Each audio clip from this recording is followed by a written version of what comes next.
அனைவருக்கும் வணக்கம். சிவாய நமக. நான் உங்கள் பேரன்பிற்குரிய சித்தார்த்த பையன். இன்றைக்கி ஆகஸ்ட் 20, 2025.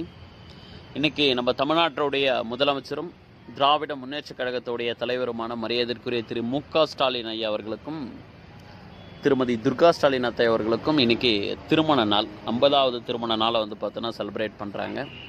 ஒரு லாங் ட்ராவல் பார்த்தோன்னா முடிச்சுட்டு இப்போ தான் பார்த்தோன்னா வந்துட்டு அப்படியே இன்றைக்கி பிரதோஷமும் கூட அப்படியே கோயிலுக்கு போயிட்டு அவங்க நேமில் ஒரு அர்ச்சனை பார்த்தோன்னா பண்ணிவிட்டு, ஸோ திருமதி துர்கா ஸ்டாலின் அத்தா அவர்கள் எப்போதும் பார்த்தோன்னா பூவும் பொட்டோடும் தீர்க்க சுமங்களே நீண்ட நெடிய ஆயுளோடும் பார்த்தோன்னா இருக்கணும் அப்படின்னு சொல்லிட்டு ஒரு பெரிய வேண்டுதலையும் பார்த்தோன்னா வச்சுட்டு வந்துட்டேன். அண்ட் இன்றைக்கி ரொம்ப முக்கியமான ஒரு விஷயத்தையும் பார்த்தோன்னா சென்ட்ரல் கவர்மெண்ட் பண்ணியிருக்காங்களே, ஒரு மசோதா ஒன்று தாக்கல் பண்ணியிருக்காங்க. அதாவது இது இவங்களுடைய திருமண நாள் கிஃப்டாக கூட பார்த்தோன்னா எடுத்துக்கலாம் அப்படின்ற மாதிரி ஒரு பெரிய விஷயத்த பண்ணியிருக்காங்க. அமித்ஷா பார்த்தோன்னா அவர்கள் நாடாளுமன்றத்தில் ஒரு மசோதா தாக்கல் பண்ணியிருக்காரு.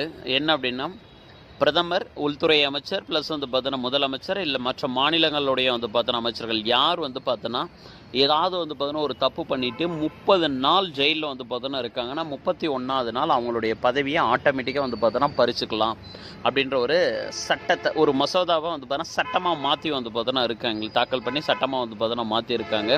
உண்மையே இது வரப்பிரசாதமா இல்லை சாபக்கேடா அப்படின்றத போக போக பார்த்தோன்னா பார்க்கும்போது தான் தெரியுமே. ரொம்ப பெரிய ட்விஸ்டான பார்த்தோன்னா ஒரு விஷயங்களாக பார்த்தோன்னா இருக்கும்.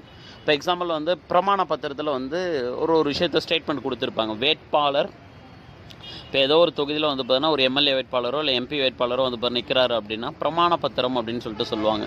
எனக்கு இவ்வளோ சொத்துக்கள் பார்த்தோன்னா இருக்குது, இந்த சொத்துக்களோடு பார்த்தோன்னா நான் இந்த வேட்பாளரை இந்த தொகுதியில் பார்த்தோன்னா நான் வேட்பாளரை நிற்கிறேன் அப்படின்னு சொல்லிட்டு இப்படி ஒரு விஷயத்தை தெரியப்படுத்தியிருப்பாங்களே.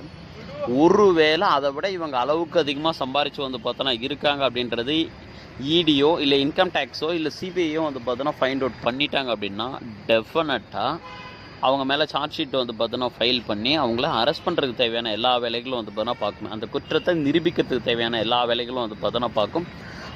அதோடைய அடிப்படையில் தான், அதாவது சொத்து குவிப்பு பார்த்தோன்னா வழக்கு, வருமானத்துக்கு அதிகமாக பார்த்தோன்னா சொத்து சேர்த்தது அப்படின்ற ஒரு விஷயங்கள், அதோட அடிப்படையில் தான் முன்னாள் முதலமைச்சர் ஜெயலலிதா அவர்களை அரெஸ்ட் பண்ணி தூக்கி கர்நாடகா ஜெயிலில் பார்த்தோன்னா வச்சாங்க. அதுக்கப்புறம் பார்த்தோன்னா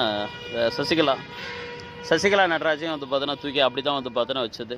இதே விஷயங்கள் பார்த்தோன்னா தமிழ்நாட்டிலே பார்த்தோன்னா அப்ளை பண்ணலாம். இப்போ எக்ஸாம்பிள் தமிழ்நாட்டு முதலமைச்சர் மேலே பார்த்தோன்னா இதே ஒரு விஷயங்கள் குற்றச்சாட்டு பார்த்தோன்னா சொல்லி நீங்கள் இத்தனை கோடியில் வாட்ச் கட்டிகிட்டு இருக்கேன், இத்தனை கோடி பார்த்தோன்னா காரில் பார்த்தோன்னா போகிறீங்க, எங்கேருந்து வருமானம் வந்துச்சுன்னு சொல்லிட்டு இதே ஒரு காரணமாக காமிச்சு பார்த்தோன்னா உள்ள தூக்கி வச்சு ஆட்சியை பார்த்தோன்னா கலைக்கிற தேவையான வேலைகளை பார்க்கலாம். இதே விஷயத்தை பார்த்தோன்னா பாண்டிச்சேரியில் பார்த்தோன்னா திரு ரங்கசாமி தாத்தாவுடைய பார்த்தோன்னா